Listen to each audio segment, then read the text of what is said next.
What would be the worst thing to hear as you're going under anesthesia before a surgery?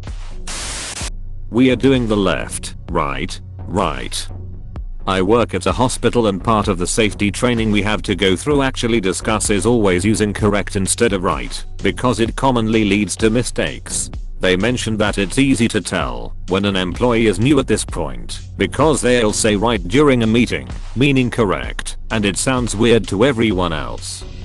I like using the word right, fuck me, correct.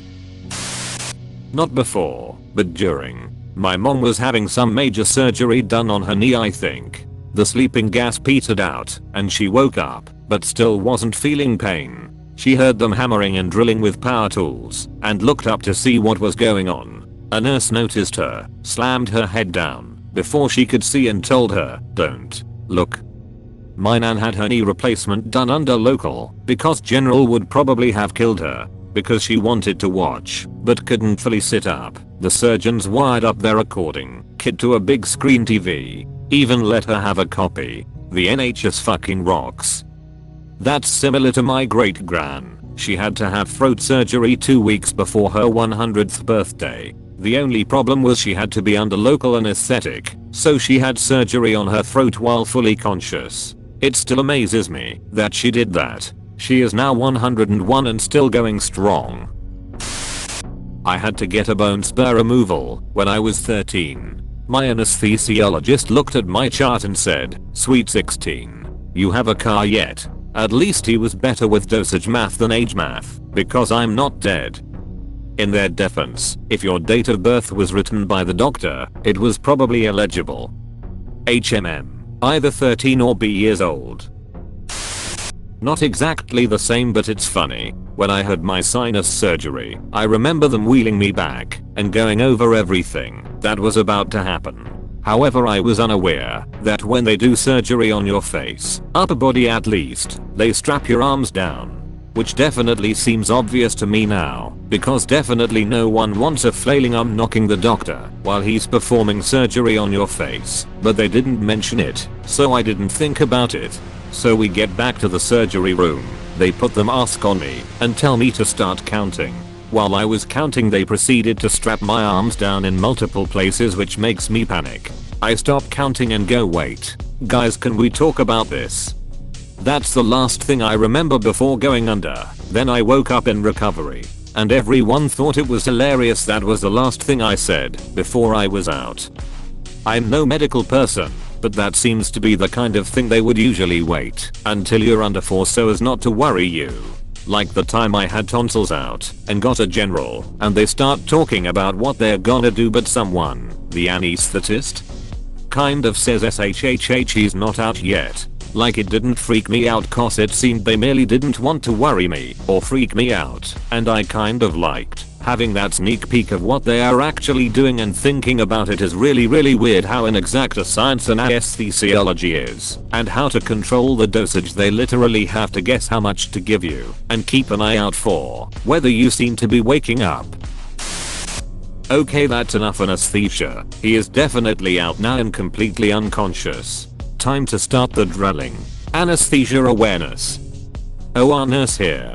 A lot of times the body will react to pain, even when the patient is completely out. The heart rate or blood pressure goes up suddenly, or the patient will start moving or wiggling. The anesthesia team will titrate the meds to deepen the anesthesia. We don't ever want the patient in pain, even if they won't remember it. We try hard. Anesthesiologists are amazing folks. So are most all nurses. I had a real bitchy one for my emergency C-section, but the others were amazing. Thanks for doing what you do. Actually happened to me story. Had surgery at Walter Reed Army Medical Center while I was in the service. Right shoulder, they were prepping me beforehand, and I was in a bed sitting up with my shirt off. On my shoulder, they drew a large R with a circle around it in purple marker, and then had me sign my name underneath it, so they did the correct one. Then they gave me something to start putting me under. It took a few minutes and I started feeling pretty drowsy. Next, a nurse came in and inserted and taped down an 4th line in my right forearm and told me they were giving me whatever was going to knock me all the way out. Then they started cleaning my left shoulder with iodine, and the last thing I heard as I was going out was, "You're doing the wrong one." Found out later that a lot of the people involved with the surgery were still in training. At least the surgeon knew what he was doing though, and he did the correct shoulder. What the fuck? When I was 9, I almost lost my right toe in a bicycle accident. My mom carried me to the family car and drove me to the hospital. Before I underwent surgery, the doctor said, if this doesn't work, we might have to cut your foot off to avoid a staph infection.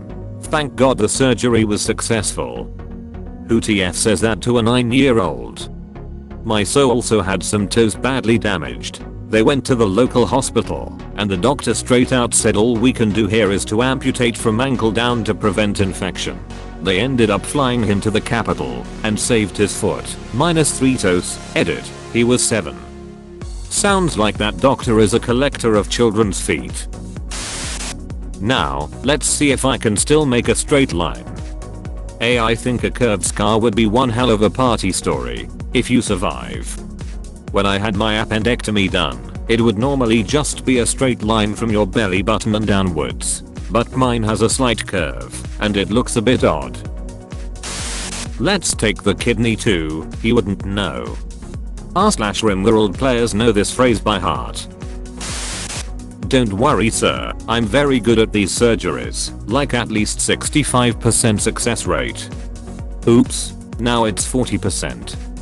We like to say 40% because it sounds better than 10%, and if they die, it was just unlucky, not like they'd know anyway.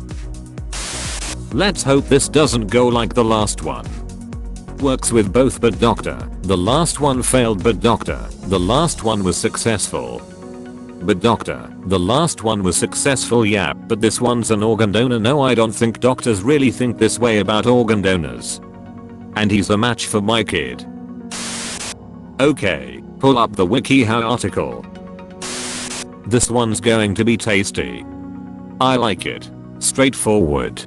True to life. I can really believe the doctor might say this. That's what makes it doubly frightening. Dr. Hannibal Lecter, I presume. When I was being prepped for surgery, the nurses were joking with the anesthesiologist about the work Christmas party the night before. I asked whether I should be worried. They said the surgeon was wearing a hula girl outfit and dancing on the table. They swore me to secrecy. I don't specifically recall, but the nurses told me when the surgeon turned up I said to him, I hear you have a nice pair of coconuts, before I passed out. It was the 90s. Life was simpler then. Thankfully my malpractice insurance is up to date. That last Jack and Coke was a bit WHEEW. There was a spinal surgeon who was regularly on cocaine while doing surgeries. He killed or injured 12 people before he was fired. True story. Christopher Dunch is his name, and there's a pretty neat podcast called Dr. Death, at least on Spotify, about him. It's really worth listening to, because it sadly wasn't as easy as just firing him from the hospitals. HMN. The UK Dr. Death was a dude called Harold Shipman who killed old patients off with diamorphine, heroin, overdoses. He was jailed for life for the murder of 15 patients, but a public inquiry into his crimes estimated he killed up to 250 of them. I know what you did with my wife. You beat her at checkers, and you'll regret it. 5 years later after another surgery, we thought we needed to remove your appendix, but it was already gone. In its place, these 2 checkers pieces with "Who's King Now?" scratched in them. The wife of a friend of mine had her appendix removed when she had a C-section. I thought that was kind of strange that they just went ahead and took it out. If something goes wrong, let's not get the law involved. One hand washes the other, okay? Oh, that reminds me. Beans Edit replied to wrong comment. I don't know the original context, but don't worry, this is better either way. When I was 8 my appendix burst, and they had to do an emergency operation, as my brother was supposed to be giving me a hug and saying see you. After he instead said sometimes people wake up in surgery and can feel everything but not move. Gonna go with that. Siblings are evil. My sister made a comment about operating on the wrong leg right as I went under. Surgeon 1, is he out yet? Surgeon 2, no. Surgeon 1, it will be fine. True story. Got my skull drilled to get out teeth. I did not think it was fine. Was this for wisdom teeth? Yeah. I was mostly under, so I could not speak or move, but I was not fully under, so I was fully conscious, and had full spectrum of senses including pain.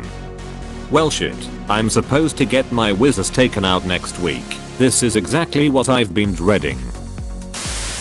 For me during past surgeries I think the worst thing to hear is falling asleep. Anesthesia makes your hearing distorted, so when I had surgeries growing up that was the worst to hear. It's a horrible sound.